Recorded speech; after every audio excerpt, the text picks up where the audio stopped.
আপনাদের ঘরের মেয়ে হিসেবে, আপনাদের বাড়ির মেয়ে হিসেবে, আপনাদের পরিবারের একজন হিসেবে আপনাদের কাছে আমি একটা ভোট চাই ইনশাআল্লাহ।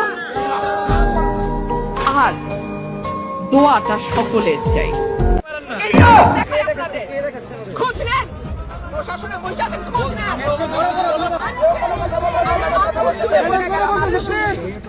ভবিষ্যতে শুনবো না।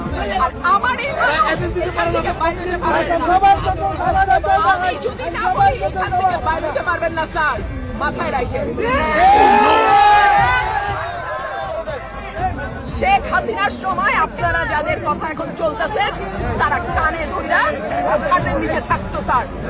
আমি রুমিন ফারহানা, কোনো দল লাগে না আমার। सिस्टम तोड़ देंगे। बुखार हुआ एक सोचा हुआ मैं तो बीमार हुआ ली है